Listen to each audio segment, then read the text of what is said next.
Hey, hey, hey, how's everybody doing? Welcome, welcome. We are all here. Welcome to the Mr. Poseidon live stream weekly, Sunday nights at 7 o'clock. And here's my lovely wife. Hey, honey, how you doing? Hi, everybody. What's going on? Good. Another, oh, your light. My wife's like, switch on my light. Switch on, there you go. Hey, beautiful. Hey. You're looking good. Thank Go ahead. you. Someone's asking, any spring run surf tournament plans in the works? Yes, we do. I'm going to announce it today. And well, since you mentioned it, I'll announce it now. Martin, you're awesome. We see you. Stand by. You will be introduced in a little while. Got Martin Gerdin on today. He's a glass maker of all types of fish, including our lovely sought-after striped bass. But let's get back to that question. So the tournament that I'm going to have is the first one coming up in April. That'll be April 29th of this year. It'll be held at FISHERMAN. It's a one-day challenge. Tons of good food. I'm planning on having an awesome giveaway. Hoping to get a Van Stol 250 VS X Series 2 for that challenge that we're going to have. Last year was good. Last year was the first one we had. Rick Hernandez won that one. Also, the trophy you'll be receiving will be a picture of you drawn up by our man, Mr. Riverkeeper Bank. He's always busy. He's doing this thing. He's also got two jobs. His business, which is his paintings, his love, his artistry that he does, and also he has a job just like most of us do, because without our jobs, we're not getting any products. We're not fishing. We can't go anywhere without our regular jobs.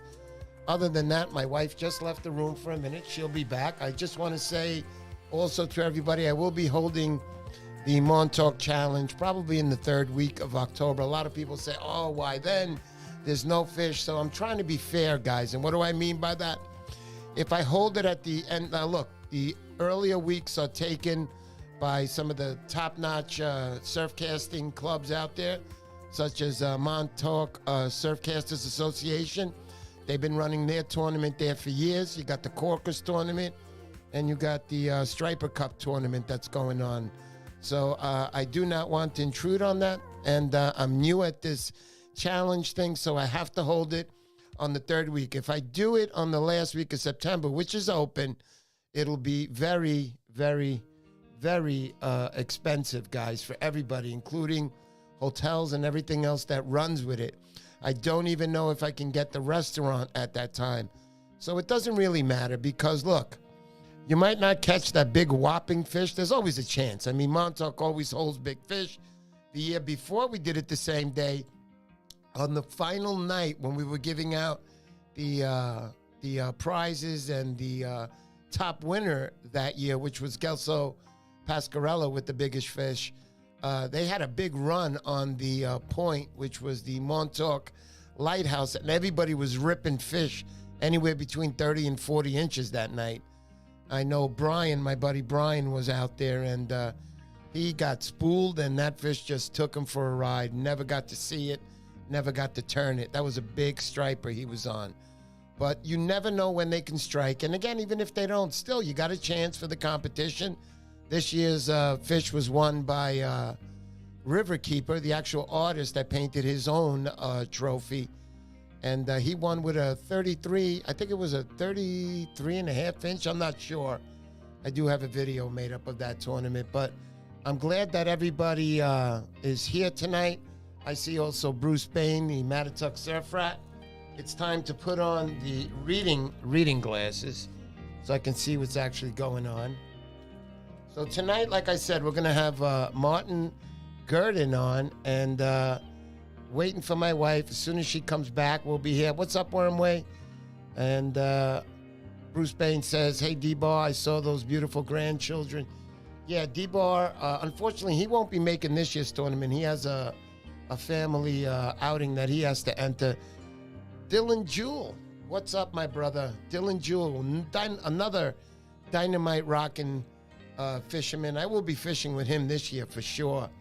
Dynamite guy. He's up with the Libba people over there trying to get access for us on the beaches, which is a beautiful thing. I know what Dylan does. He's been voted into the board this year. I think he's vice. I'm not sure, Dylan. Are you vice president? But I know he's been voted in. He's on the board over there. Heaven and Hell Outdoors. Nice to see you watching from the big TV tonight. So how do I look on the big TV? Hey, how you doing? So John Krianis would love to make it out there this year. You got to come, John. Bring a friend with you. It's always a good time. There's going to be lots of people there. It was a good time last year. So just 1 second. So I just gave a nice shout out to my wife as I lowered the mics. I'm just waiting for her to get back, and we'll introduce my man, Martin Gerdin. What's up, sweetie? Everything all right? Yeah, sorry. Okay, cool. I thought you were going to ask me for toilet paper or something. No. I had to take Heinz bolster. What's up? I had to take that call. All right, so here we go. Let's say hello to our man, our guest let me tonight. put him on. Yeah, please do. Hold on, Martin. She's doing her thing right now, and we'll get you right on. I'm excited to have this guy on. I've been following him for a while. He's got a bunch of people following him. He's an excellent artist when it comes to creating glass fish. You guys can also get anything you want from him. Order it. Hey, Delso, how you doing? All right, so let's bring him on over, honey. Okay. There he is, ladies and gentlemen, Mr. Martin Gerdin. Gerdin. Hey, Martin. Let's give him that big, nice sound of applause, yeah? How you doing, Martin? What's going on, buddy? Oh, not much. I'm happy to be here. Yeah, I am happy that you're on the show. I was very happy when you said yes to me that you would be on the show. I consider you an artist who's very busy. I know you are all the time. So let's get started here, Martin. I'd like to talk about, what do we talk about? Let's talk about his fishing first. Yeah. Something different because... Yeah. So I want everybody like to understand here, Martin is not he's a surf fisherman in a way, but he's a freshwater surf fisherman. Let's call it like that. So, Martin, how did your career start, or your start into fishing? Well, I mean, it goes back a long way. You know, I had my mom is from Minnesota. I think she's watching. Hi, Mom. Yeah, so, you know, fishing has always been part of my family. You know, goes back as far as I can track it.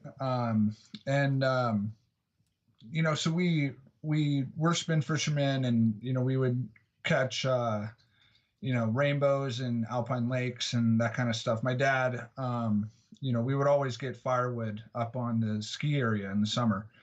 And so those were kind of my earliest memories of fishing is, you know, we would, you know, while he's working the chainsaw, my mom and I would be, you know, catching grasshoppers in the grass. And, you know, I was probably 5-6 years old, and it, you know, just kind of, you know, evolved from there. It's, you know, fishing's always been a big part of my life, like rafting, you know, catfish, carp, you know, whatever it was. Sure. So I want to ask you, Martin, you were talking about your dad was out there with the chainsaw. So I guess he was the guy who basically built the log cabin, and your mom was out there fishing with you. Am I correct?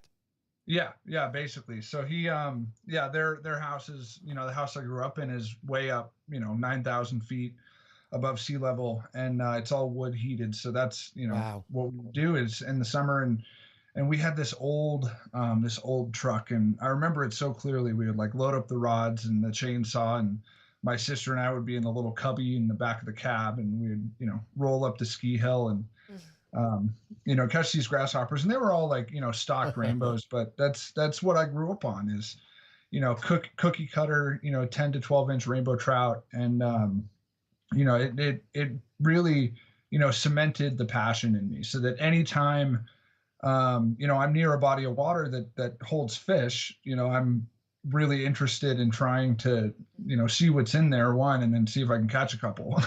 So basically, it's the same like us in the surf fishing industry. Same thing with us. We like to learn our body of water. We want to know what's in there. We do our scouting, check out all the ledges, if there's ledges, the depth of the water when it's low tide, things like that. We pretty much do the same thing like you. And also, I want to ask more on your mom. So your mom started to fish, right? So she's been a fisherman since she was younger? Yeah, since they were kids.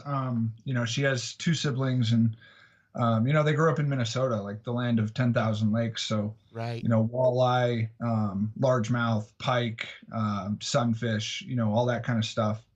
And, when she, migrated to the mountains, essentially, there's mostly trout up here, Sure. so that's where the transition came.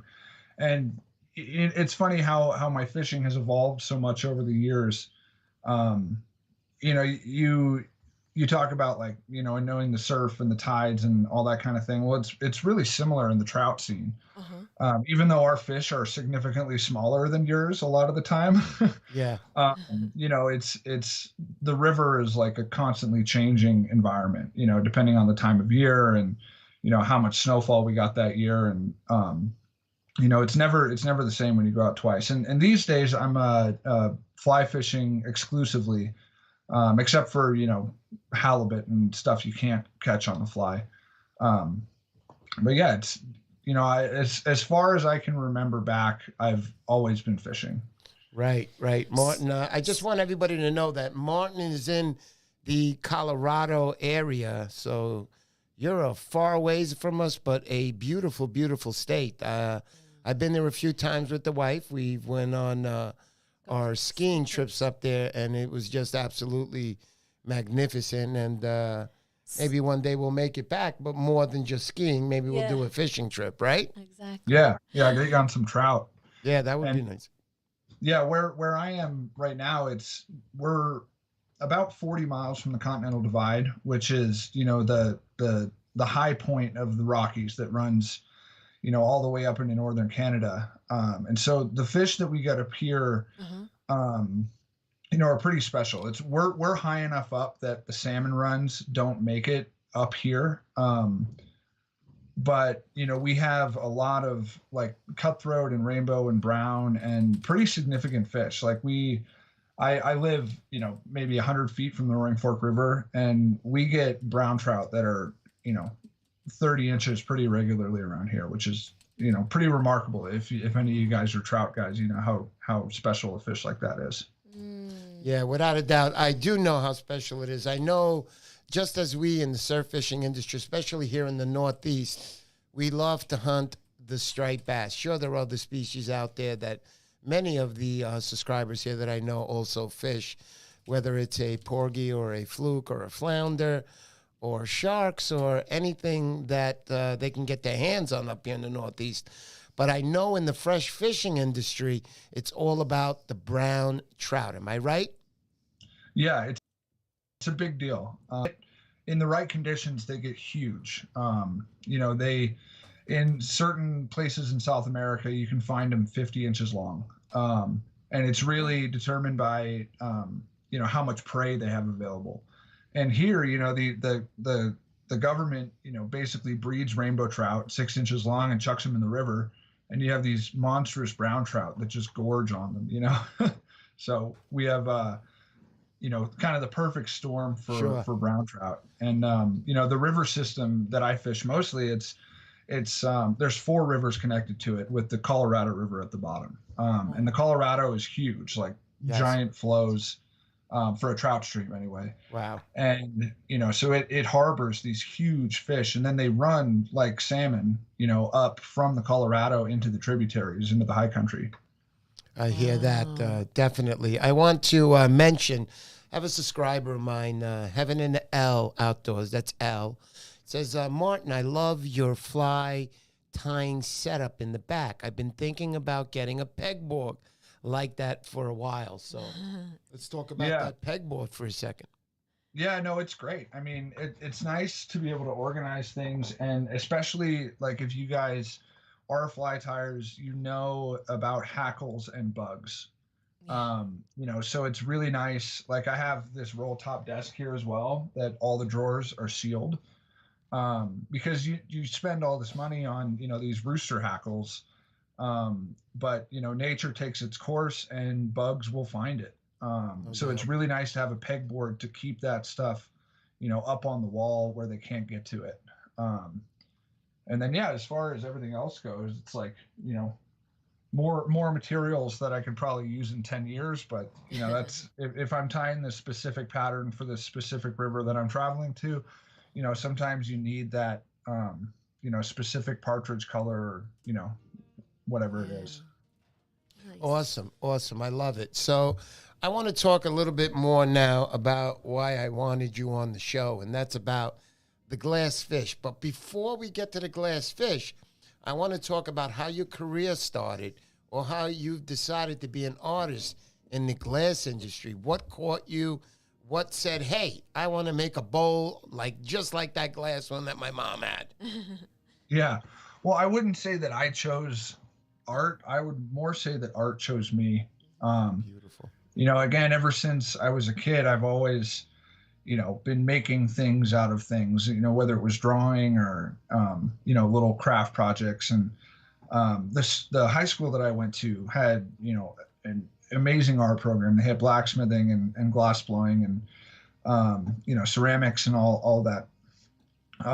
And, I was a young kid, and I was actually skipping a class at the time, and, kind of looking for a place to hide. I think I was like a freshman in high school, and I hear this classical music come out of this, what's essentially a shack, and it had this big sliding door, and I kind of, slid the door in just enough to peek in, and there was this older guy, and he was making flowers out of clear glass. And so he would take it out of the furnace, and it's essentially this molten blob, so hot that it puts off its own light. And he would shape it just with a pair of tweezers, into a flower. And the whole process takes about 20 seconds. He would put it in the oven and start another one. And I was just captivated.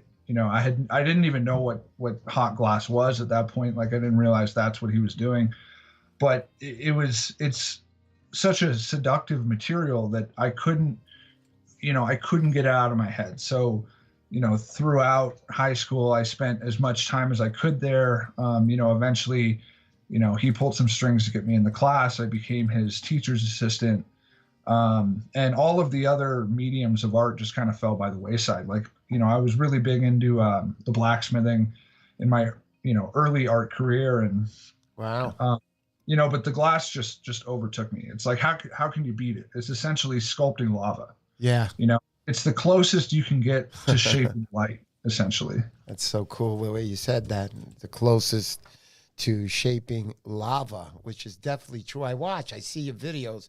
Hey, hon, you want to put up one of those videos of Martin creating?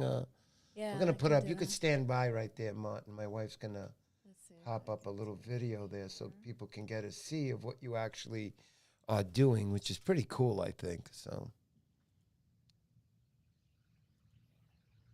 Let me see if I can do this.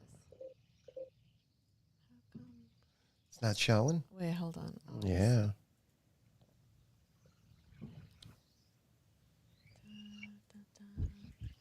All right, there it is, right there. Coming up. I love these silent moments. But anyway, here you go, Martin. I don't know if you could see it on your phone if you got it up, but right there, I know you're creating the striped bass. And, I've always wondered, you got the torches going here. What's up with that? What are you trying to do here? You're still shaping it there? You're trying to get it to melt on the outside for that sheen? I don't know. Please tell us.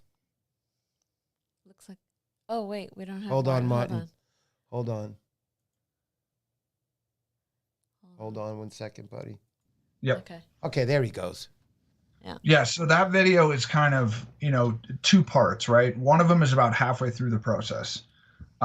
So essentially, it's a bubble, right? That's why they call it glass blowing. So, we gather this glass up on a blow pipe. We color it using different metal oxides. And then, so the tube, the pipe is hollow, and we're blowing the bubble, right? So it's not solid. And then, we switch it onto a second blowpipe. So the end in the first part of the clip, the end that's attached to the blowpipe then becomes the mouth, right? I see. So it's a lot of, heating it up. The glass, it's not like clay where you can, get it saturated with water and then shape it for 10 minutes. The heat only lasts about 1 minute and 30 seconds. Right. So it's a constant, back to the heat, back to the bench, back to the heat. and we sculpt little by little, inflate the bubble, stretch it out. And then when we switch it around, we then sculpt the face, which I use like a lot of, kind of strange tools. A lot of them are made for glass blowing. Specifically, some of them aren't. Like one of my favorite tools actually is a cocktail muddler that I got for like $7 on Amazon. Wow. But it's just like the perfect, it's hollow, so it doesn't steal a lot of heat from the glass. So we sculpt the mouth, and a lot of the videos that I post on Instagram are like the last 5 minutes of the process. Everything's done, and what we're essentially doing is trying to equalize it. Right. So when we put it in the oven, everything has to be around 1,000 degrees. Okay. Otherwise, it will crack. And so what we're doing with the torches is trying to heat up the parts that are cooler, let everything else cool down. And, over the course of 5 or 10 minutes, we can usually get everything within 20 degrees of itself. Right. And then we'll snap it off the pipe and put it away.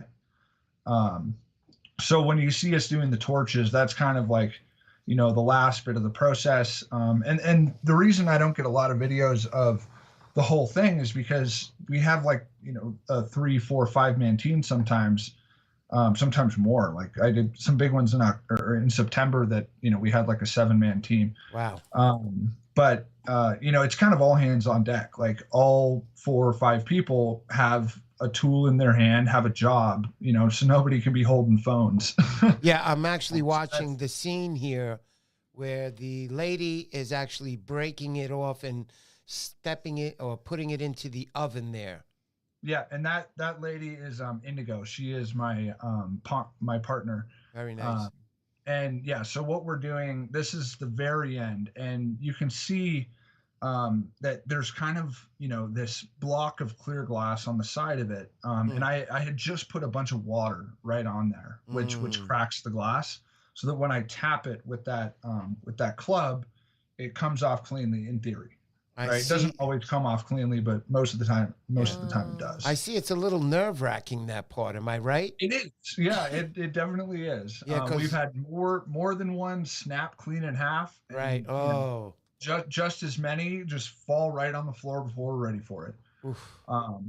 But I mean, this is the nature of glass. If I wanted an easy time, I would I don't know, make paper mache or whatever. Sure. But, hey, paper mache wasn't easy for me when I was a kid too. I dropped one once and like a corner of it whole broke off. I was crying for 2 days. But I can imagine with glass what it is when you're doing something that's actually professional, Martin.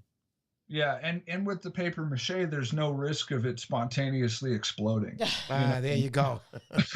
And that's the thing. Yeah, put up the oven one, honey. I like the oven one where he's showing where he puts that in. I want to ask him about that. The left. Attaboy. There you go, that one. Attagirl. Forget about the boy stuff. So get that one up. I'll put that one up in a second, Martin, as she's working on it. Okay, yeah, but this is pretty cool stuff. Yeah, that one. And I actually have one right here that I'm not finished with. Yeah, there's 2 guys there. They're torching it. And you're going to be picking it up in just a second. Is that the one, honey, where he picks it up? It's showing that. So. No, it's not showing the whole thing. But I know you bring it over to an oven. Put that one up with the oven. Okay. Hold on, Martin. Yeah, she's going to bring and that so up. the it's kind of like a day use furnace. Right. It's called a glory hole. And it puts off, the inside of it is like a reheat chamber essentially. So it's a really clean flame. Because that's another thing we have to consider is, depending on the mixture of hydrocarbon and oxygen in the flame profile, it could tarnish that the glass. one, honey. This one on the right, that one. Great, awesome. That's the one I want to see. Yeah, so I know there's 2 different type of ovens. Like your partner, you said, ran over and put it in an oven. Looked like electric heaters in the back. This is another type of oven that you're going to be putting the fish in here. I see you're heating it up right now, and you're holding it on the rod, and you're rolling it around. And let's see if it goes in the oven right now. I'm hoping you're going to show that. Let's see. Yep. And you put it in this oven, and that oven is just lit up like that Titanic charcoal, Yeah, and that sort of day use furnace, I wouldn't call it an oven because it's so hot. Wow. Wow. It's right at about 2,300 degrees Fahrenheit. That is hot. And Oh. it's a really even heat with an even flame profile. Right. So it's sort of, and again, here we're doing what we call equalizing, right? So the Right. face and the connection is cold. So I'm heating that with the torch, letting everything else cool down. And then I go in to kind of Nice. blast everything with heat. And, after a series of doing that like 10, 12 times, I feel comfortable breaking it off, and putting it in the annealer, which My, is the one with the heat, the electric one with the right. elements in the back. Martin, I just want to mention that this definitely does not look like a cheap process. There are gases involved, and to heat that oven at that temperature is not a cheap thing. Am I correct? Yeah, no, it's very expensive. It's actually kind of an absurdly expensive activity. Wow. Wow. It's, I mean, natural gas is not cheap and prices keep going up. Yeah. Yeah. But it's how it has to go. Yeah. Definitely. There's no kind of alternative with current glass blowing technology. And I'm sure in the future, 20, 30 years down the line, they're going to come out with some, kind of stuff. Yeah, basically pouring water in it and have steam do the job. I know. In the future, though. Well, I don't know. Steam wouldn't. No, hold I up know. that I'm well. kidding. I'm kidding when I say that. I'm kidding. I'm But, kidding. Yeah, but the thing is this is how it's been done, at least for the last 500 years. And before that they used wood furnaces, which blows my mind. Right. Yeah. Like glass blowing was traditional glass blowing was invented by the Romans about 2,000 years ago. Mm. And there's all of these drawings and sort of caricatures of these big wood ovens. And these guys have a blowpipe, and then they have, Right. someone who was probably a slave, to be honest, like with a goose wing fanning this wood fire to keep this furnace at 2,000 degrees, That was their bathhouses when they used to sit on the bottom, and like you said, they had slaves fanning these, wood so they can keep those baths. They were giant like pools to keep them warm for the clients upstairs.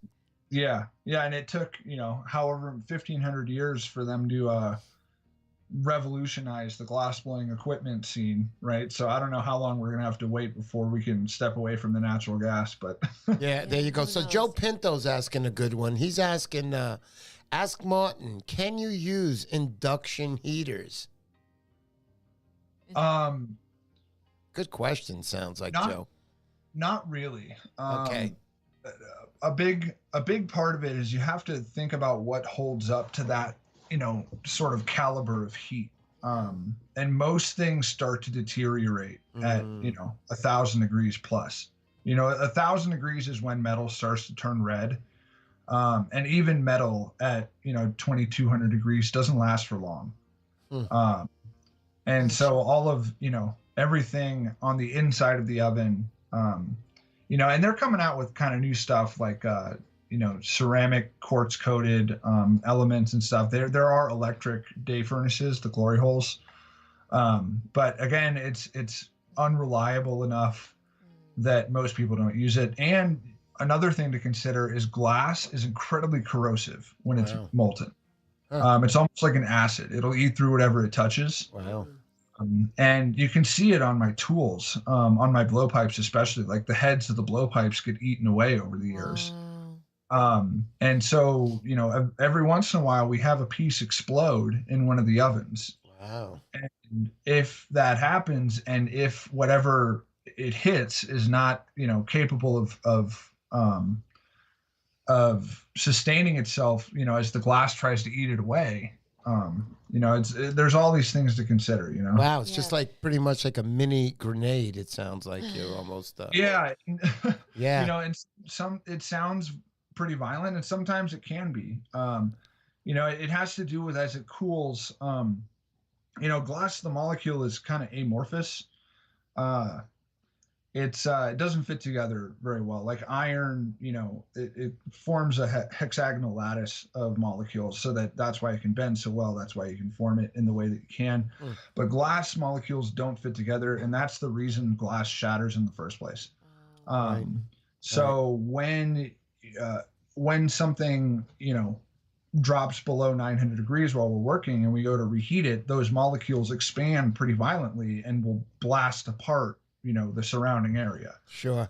Sometimes it's kind of like a tink, and then the tip of something will come off, and sometimes it'll explode and throw glass everywhere. Oof.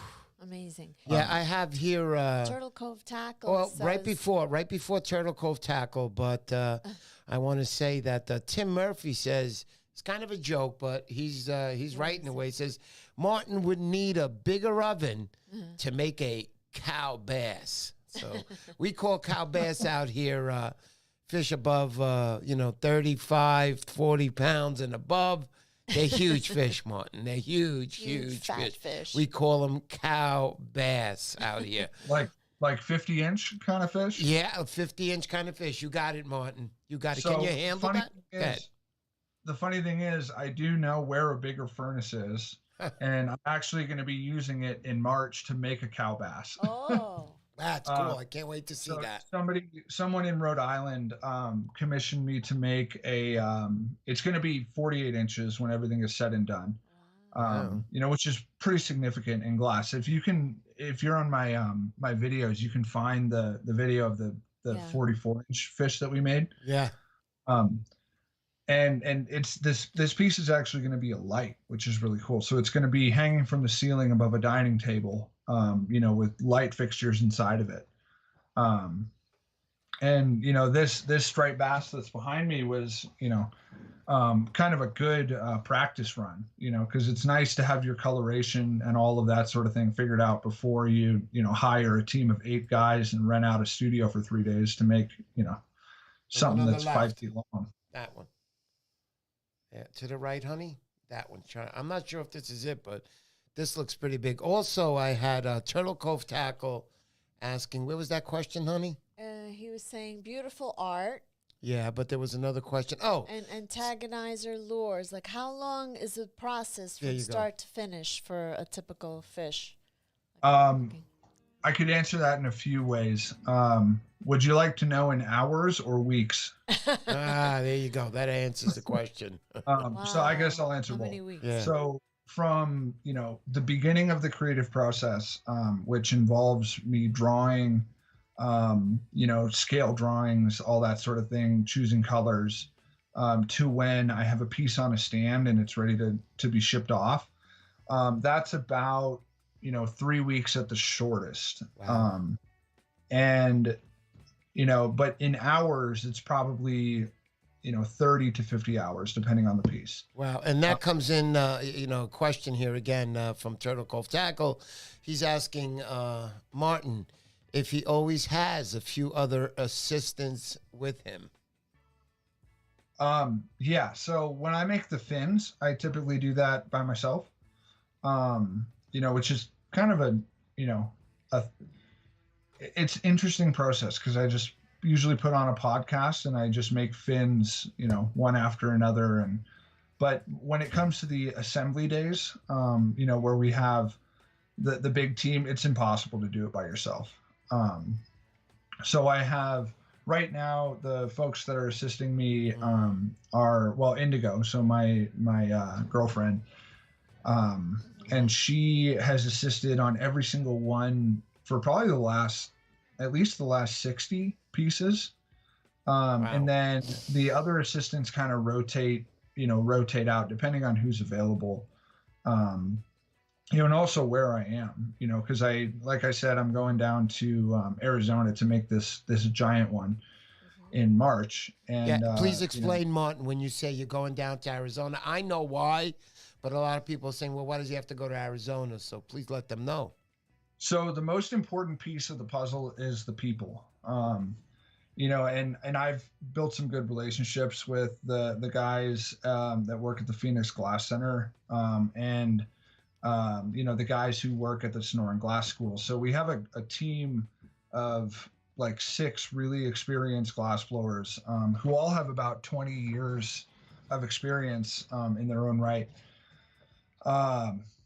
And yeah, I kind of rallied the troops and rent out the studio, and we spend 3 or 4 days making big glass, and I load everything up in the truck and bring it back to Colorado. That's awesome. You know, and so the first or the most important part of the puzzle is the people. The second most important part is the size of the furnaces. So you can only make work that's as big as your furnace is.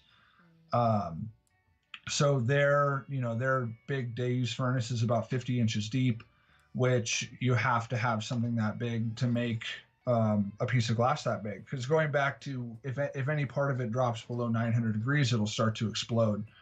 Wow. You know, if you can't get the tail in there, then you're screwed. You know, if you can't get the entire thing back in the oven, yeah, because it's different temps. Correct. Yeah, then you're toast.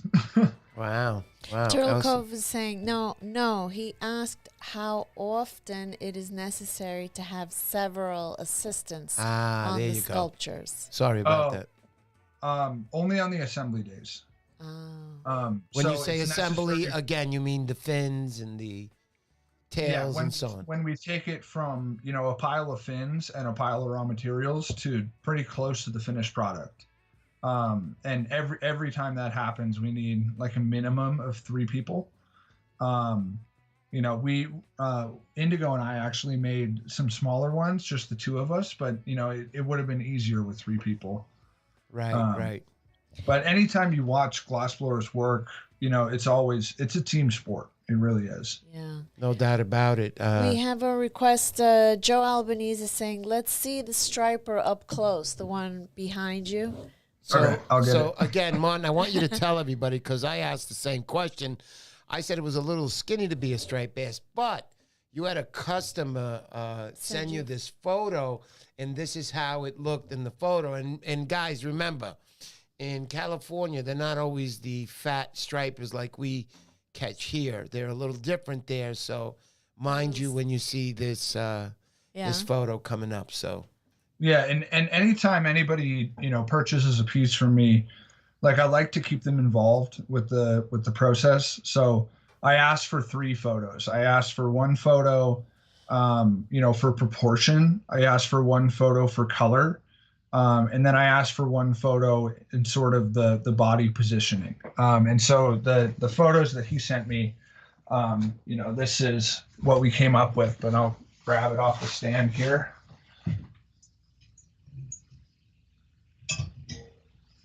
Yep. Martin is getting it. You got it. Yeah, and it's pretty big. I mean, it came in right at about 28 inches. Nice. There we go. You know, from the tip of the jaw to the tip of the tail. Pretty fish. Love that dorsal fin, Let buddy. me see which direction should I be Love going? that dorsal fin. This Man, way, these things look delicate as heck, I have to tell you. Yeah, and you know, I've developed a lot of sort of proprietary techniques. How I apply the colors is one of them. Right. So I'm able to kind of blend the colors into each other, which you don't really see very often in the glass world. It's hard to do. Yeah. And then also the way I do my patterning, I'm not going to tell you here because if there's any glass blowers watching, you know, they'll be like, oh, let me write that down. But you know, and these are things that I figured out over, you know, the course of a, you know, 17-year glass career. Yeah. I get it totally, We have buddy. John Francisconi asking, so how much would a glass fish typically cost? So for that one, how much would that cost?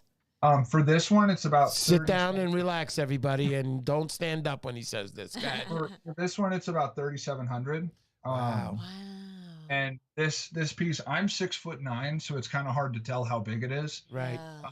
But you know, it's 28 inches from end to end. Right. Look at And that. you know, held by a smaller. And this is like the problem of being a 6'9" fisherman is when I catch a 30-inch round trout, it looks like a minnow in a bear paw. Right. You know, but you know, a piece like this is not typical size. Like usually, you know, they're in the 18 to 24 inch range, I would say is the most popular. And that's more reasonable, right? Because I don't have to hire as many people to help me and that kind of thing. People on this site, though, when they hear 3,700, I know, listen, Martin, you work very hard at this, and I know there are other people involved. Everybody has to get paid. Nothing is for free in life, but this is how it is, guys. Sometimes a piece like that, Martin, Yeah, put that back carefully, please. Oh my Yep. goodness. Please put that back carefully. Yeah, Yep, so I got it. I want you to explain to everybody that this requires lots of people and, skill. Equipment. You are an artist, and it doesn't take an hour to make. So please run that. I wish it did, but Yeah. that's just not the case. Yeah, yeah. And I'm glad you brought up the cost to run the equipment because that's a big part of it. Sure. So it costs each day furnace that we run costs about $50 an hour to run. Yeah, that's a little bit of money, dude. It adds up really quickly. But at the same time, I try to keep it as affordable as I can. Right. I don't want to go out of business, but at the same time, a lot of my competitors would charge 15 grand for the same piece. Yeah, I believe it. I've seen and your that, competitors. I know. I do that for two reasons. One, I want more people to be able to afford them, and also I sell more of them that way. Right. And every one I make informs the next one, so they're getting better and better. And the reason that's, I've been able to improve so much over the last 3 or 4 years is because they're more affordable than other sculptors.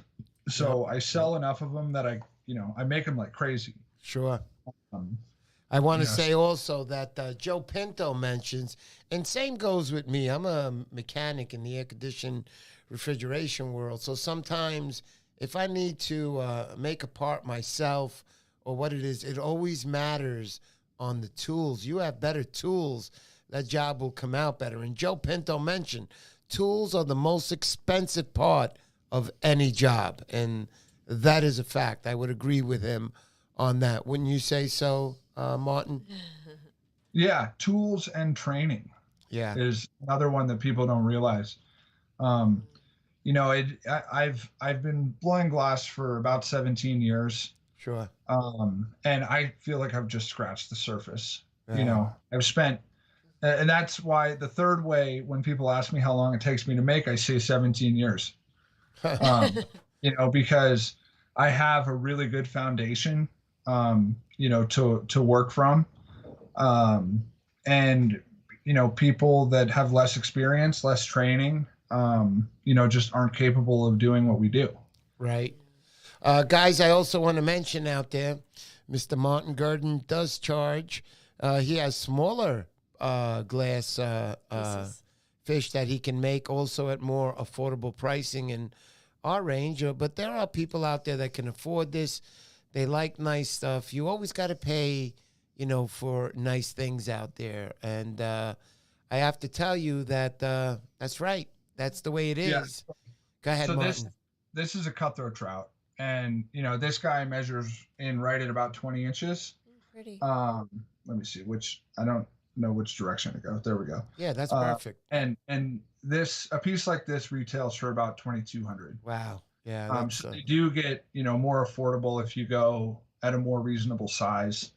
Sure. And for a lot of people's spaces, this is more reasonable as well. The giant ones, they have a presence to them, but at the same time, they take up a huge amount of space. And a huge amount of help. Yeah. I know they do. Yeah, the big striped bass that I mentioned, I'm actually that one is going to Rhode Island, and I'm actually going to go install it myself when it's finished. Yep. I don't blame the person who's asking. Something like that. Yeah, to ship something like that, Martin. Yeah, I ship a lot of them, and knock on wood, I've only ever had one break. But it actually happened just recently. I just shipped out the replacement free of charge. Insurance is a beautiful thing. Let's put it that way. Yeah, no doubt about it. Actually, you can see behind me here. Yeah. That's how I ship them. Right. So there's crate.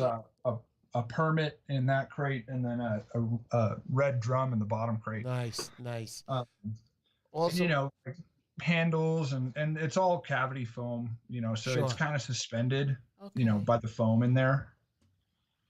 Nice. No doubt about it. Also, I want to mention to everybody out there, let's put in a little music while I do this one.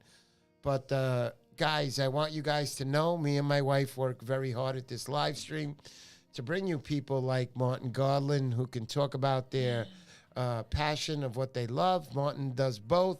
He fishes and he does his artistry, but we also take donations. I don't care if they're $2, but we do take donations on here. That's the only way we can get by. I do not make money. I have not made any money being the small guy that I am, but I try to bring you guys the best show, and we appreciate all my subscribers, wonderful people. Many of them I got to meet in person, such as Danny Morales and his crew, guys I met over at the show, at the Striper Day. That was Zeno's show. Great time. I'm glad I got to meet those guys. Wonderful guy to meet. And many of you guys out there, such as Bruce Bain, the vice president of the Narragansett Surf Club, who also has to be in Rhode Island. Yeah, he says Martin. he wants to fish with you when you go over to Rhode Island. Yeah. I see that. I'd love to. Yeah, you have to try it. I mean, Bruce, dynamite fisherman out there, he could show you some spots without having to worry if you're going to give them up since you live in Colorado. Yeah, Bruce, send me a message on Instagram. We can definitely set that up. Nice. Definitely. And I've never seen a striped bass in person. And I would love to, because I have spent a lot of time looking at photos in the recent months. Yeah. There you go. You know, but I feel like I get a different sense of a fish when I've handled one. You know, like especially with cutthroat. I really noticed it. Like last summer, I spent a lot of time in Wyoming and Montana, and I caught more cutthroats than I'd ever seen before. And I noticed so many little nuanced things, you know, about the fish. And I'd love, you know, for stripers, you know, I'd love to handle one so I can notice things in person. You know, when I look at a fish, I look at it in terms of, you know, what characteristics do I notice the most, and how can I translate that into my art? Well, Martin, if you're going to be in Rhode Island, at least for a few days after you deliver and set up the fish, you can always call me. I know many people in New Jersey, such as Tim Murphy. We can show you around, and you can have a wonderful time with us. And don't worry, if you don't got that 10-foot rod, I always have one to lend you with top-notch equipment. You can actually catch a striper on your own, and hopefully you do. You can take a picture of it and create your own piece off your own fish that you caught, Martin, without a doubt. Nice. Martin, I want to continue with you just a little bit more. Do you have anything else that you would like to add to this, something that I don't know or anybody else didn't ask out there? Anything you want to add to this tonight? I mean, there's several things. You know, I was thinking, you know, when we're kind of getting ready, or when I was kind of getting ready for this, I kept on going back to, you know, the most saltwater fishing that I have done has been in Mexico. Wow. Hello? I think Wait, we got to we stop lost you. there. Hold on, everybody. Martin, Frozen. the best part, and we... oh, there you go. And, You're back. in You're back. Cabo specifically. Martin, And- just a Lost you for a second. second. Just start that Rewind. again because you froze up. That was the first one tonight. And you are coming from Colorado, and we've had a did I great show. freeze? Yeah, you froze. So go ahead, Martin. Start that again. There's Mexico? several ways. Okay. Yeah. Yep. We're getting a little bit of a stoppage You know what here. we'll do? You know, we're going to call you right back. And Yeah, Yeah, pause. so- back.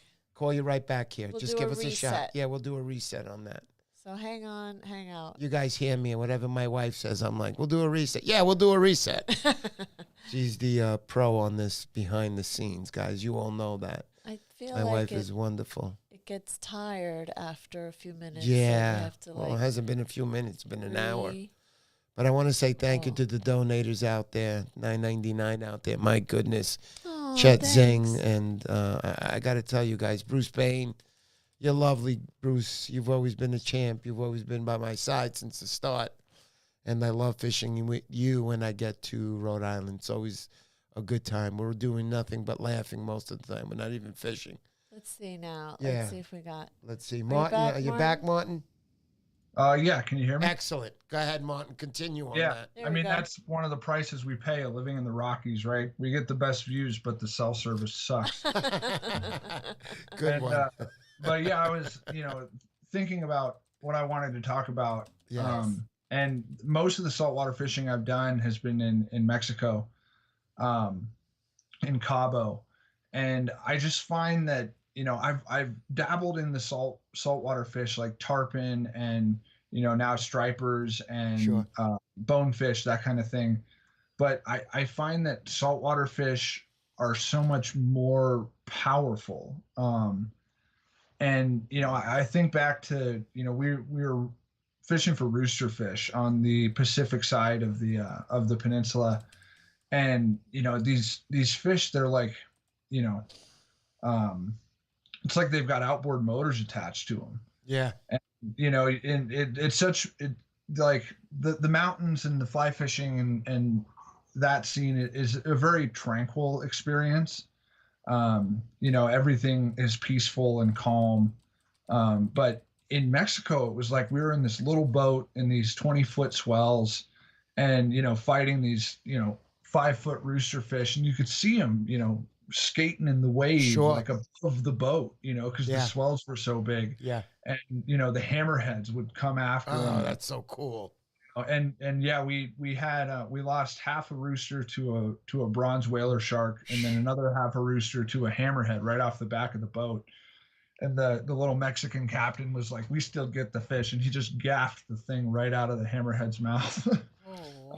Really quick, I'd like to say a big thank you to the donators here tonight. Dylan Jewell. Dylan, I know you just had a kid. Thank you so much. I appreciate you. Bruce Bain again, thank you so much. You guys are dynamite. Look at Mike Patrick. Mike Patrick, thank you so much. Yeah, I always get the names wrong. I'm never good at names. But Mike Patrick and to his lovely girlfriend, Sunset Pictures there. Thank you so much. Joey McCoy, thank you so much. You guys are dynamite. You guys that keep us going. This really gets me, man. When I see guys making donations like this. All right, so let's get back to Martin really quick. But thank you guys so much. Thank you.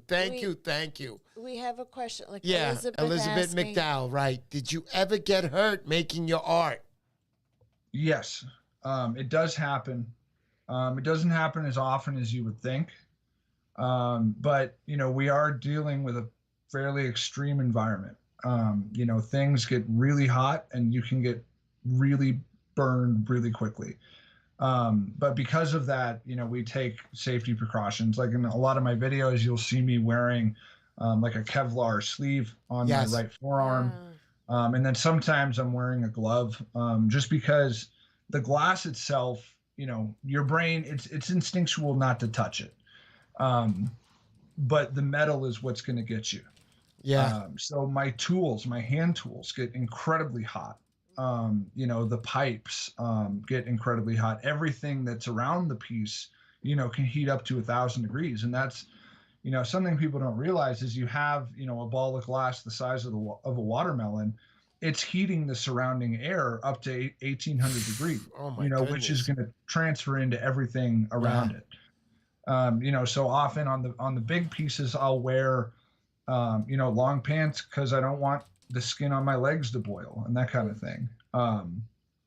Right. But, so I have gotten, hurt mostly, mostly burns on my dominant hand. Ouch. And then another thing to consider safety wise is there's a lot of gases and fumes, in addition to particulates that, people think glassblowing is dangerous, and a lot of the more serious health complications come from what's called silicosis, which is a buildup of glass in your lungs. Oh no, man. Which can happen, and so I'm really diligent about. I take my respirator everywhere I go. Yeah, no doubt about it, buddy. And anytime I'm, a lot of the colors are powders. It's like as fine as flour, but it's glass. And I apply it, by essentially making it airborne on purpose and having it fall onto the piece. And so, that's pretty toxic. A toxic thing floating around in the air. I have Dylan Jewell. He says, silica is the new asbestos. Yeah, exactly. Wow. And in some cases it's worse. What the glass is made out of is actually a very it's like an analog to asbestos. because it's essentially mineral flour, right? So it's not fiber, so you don't have the strands, Right. but it's the same kind of thing where, it's essentially rare earth materials like lithium and, raw silica from quartz, usually limestone, but it's all powdered, and you shovel it into a furnace and it gets everywhere, right? So I take great care to make sure it doesn't go in my nose, mouth, or eyes. Yeah, So that's it's kind of like the silent killer. yeah, People think, oh, the heat's dangerous, and it is, it can be, but sure. what you really got to watch out for is the stuff in the air. I'm in the same boat when it comes to welding. So I do a lot of welding. I'm not the best welder in the world. I also braze. I am a very good brazer. But when it comes to welding, I'm basically a tack welder. If anybody welds out there, that's basically just the guy who started. But I do, I weld pipes together, and we have to be very careful. We wear special cartridges in our masks, carbon and all that kind of stuff to protect us. Very, very important. Also, I'd like to take another little 10-second stop and thank Bill Jacob. I don't know what to say to you. You're a dynamite person, not only because you made that donation, but because of who you are and how much you put my name out there and how much you have helped me out in this industry that we're in, the surf casting industry. I thank you, and I thank the Montauk Surfcasters Association. I respect you much. And for everybody else to know, I'll have Bill Wetzel will be on the show next week. So going back to Martin again. Martin, please continue. Anything else you would like to let us know? We usually have about an hour's show, but because we have somebody special like you, and you are from Colorado, and you do charge $3,700 for your 28-inch pieces, I'd like to have you on a little more, buddy. Yeah, and to anyone who is interested, anyone in the stream, I can do a 10% discount if you use my website. Thank you. You can just put thanks 10 in the discount area, or just call me on the phone. It's easier, simpler, and it's easier to get exactly what you're looking for. Nice. And the most popular piece, sort of what my flagship product is, if you will, is the brown trout, and I actually have one here. And it's that way because the spot patterning on brown trout is so complicated, and I haven't seen another glass artist that's been able to as accurately represent that. And how I do it is, I don't know how you do that.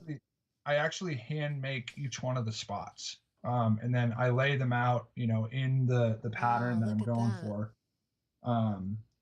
And so this is, kind of my signature piece. And if any of you are trout fishermen, the kype on the end, like this piece is about 22 inches. And I know it's not a big striper, but for a trout, that's pretty serious. Yeah. But that is nice, Martin. And when you say you actually hand do each of those spots there, that's pretty cool, dude. I know you're putting a lot of work into this. I hope everyone understands out there just how much work you put into your art pieces. Also, I want to take a stoppage when people make donations. Thanks, Joe. Joe Pinto, I don't know what to say to you. Joe Pinto will be having his challenge or tournament coming up in the Pennsylvania area. If you want to mention any dates, Joe, or anything, please put it into the chat there. Let everybody know. But Joe, I don't know what to say to you. Another big supporter was at my challenge. Just a wonderful guy. Joe, thank you so much for that. I appreciate you. Big time. Big time. All right. So let's... and there was one more thing I wanted to talk about. Yeah, of course. I'm not getting rid of you that easy, buddy. Yeah. So for certain species, I make the threatened species, like the steelhead, for example. 10% of all profits from steelhead sales go to the Wild Steelhead Coalition, because especially with our anadromous fish, which striped bass are, an anadromous fish, the dams and overfishing, offshore fishing and bycatch and all that stuff really threatens these fish. So if if you guys, the striped bass community in general, can help me find the right organization to partner with, I'd love to do the same thing with the striped bass pieces in the future.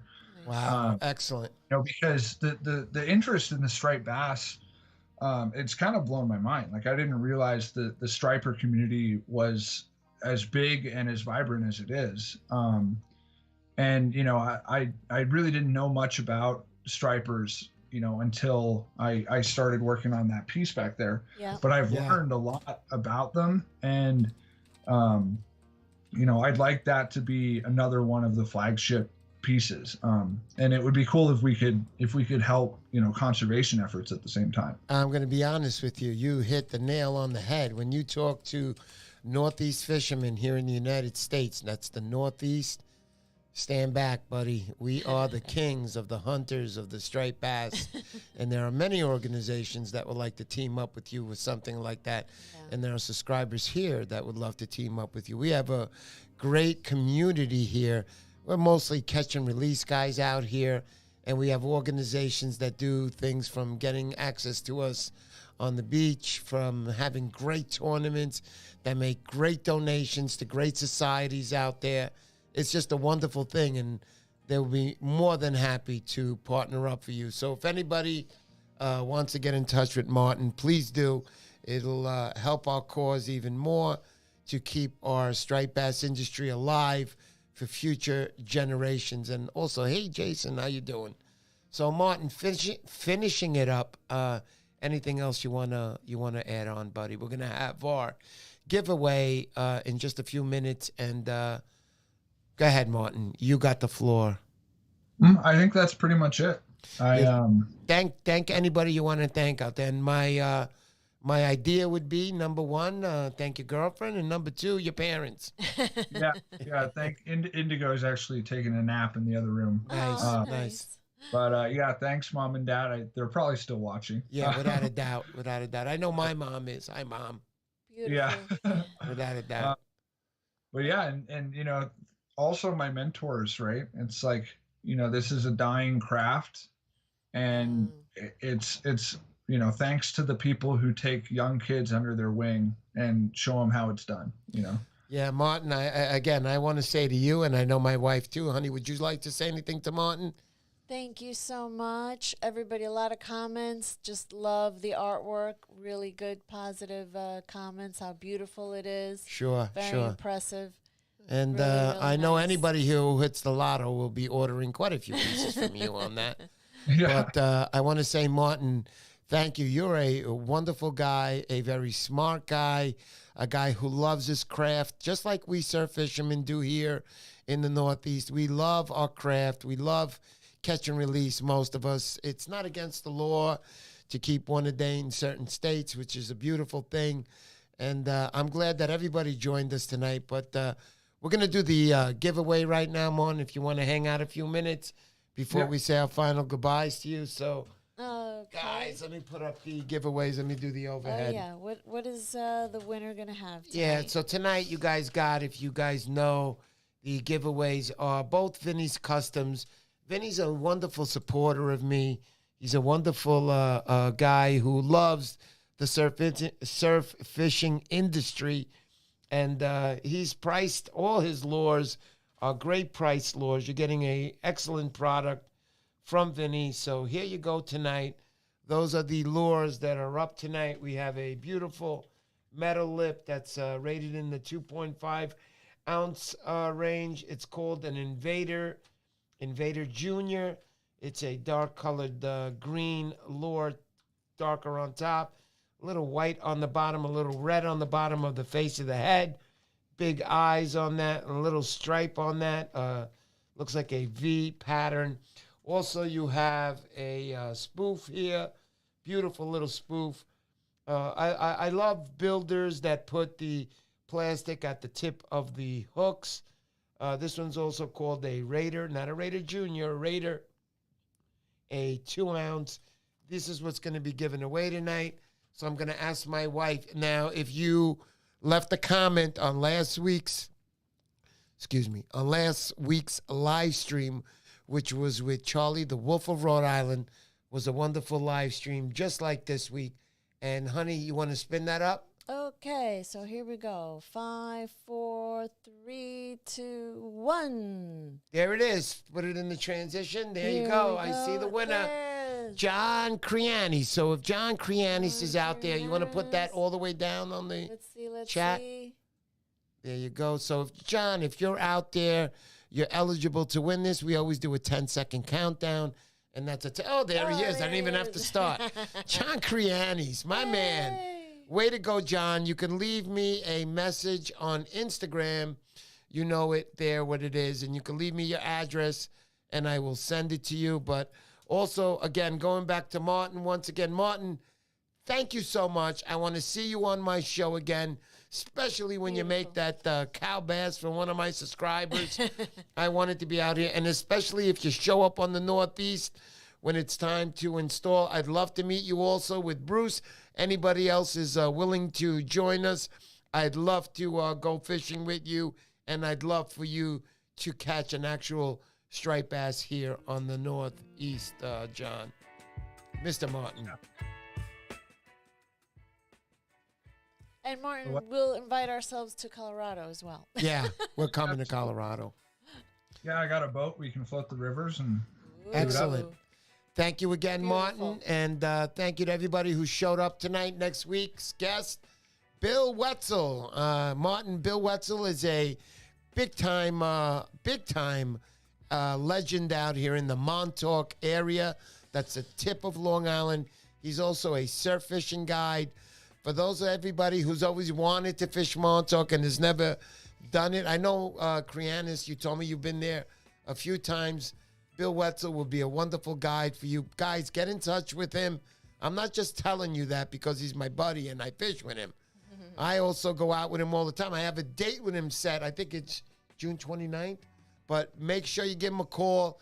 Check out his blogging site, surfratsball.com. Thank you again, Martin, and thank you, everybody. And we'll see you guys real soon. My ankle is healing. I'm so happy. And see you guys real soon. Thank you, Martin. Thank you, Martin. Take care, buddy. See you soon. See ya. Thanks to Martin's parents also. I didn't forget you. See you later, guys. Peace out, everybody.